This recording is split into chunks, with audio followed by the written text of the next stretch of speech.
今日透早6点外，伫花莲发生规模5.2的地震，上大震度是4级，伫花莲县。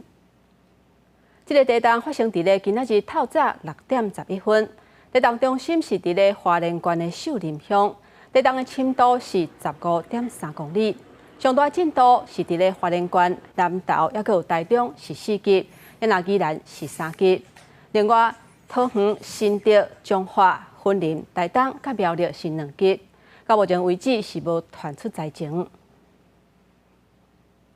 台东为昨日到昨昏下晡的4点外，已经发生过11摆的地震啊。彰化以南拢会当感受到地震，其中规模上大的一届地震中心是伫南市，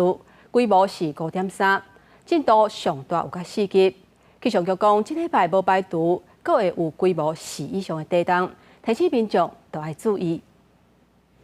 地区翻新海拔山就伫初到透早3点47分，台东县南市发生瑞士规模5.3地震。根据气象局监测，除了台东的南市有到4级，屏东满洲2级，彰化以南地区拢是1级。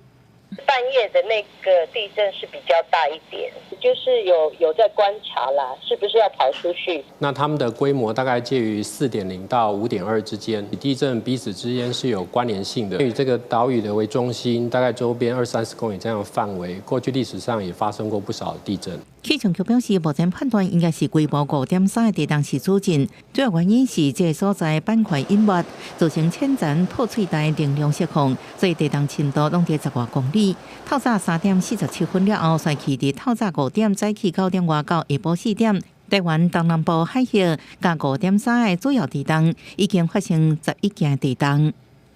欧亚大陆板块隐没到菲律宾海板块那个底下，然后形成了一个火山的那个岛弧。那这边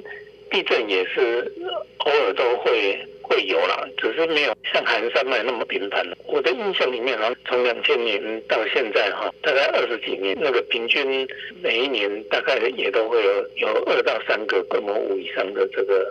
个地震，那4当然就更多了。会看本表示，全过去这所在发生瑞士规模5的地震频率并不高，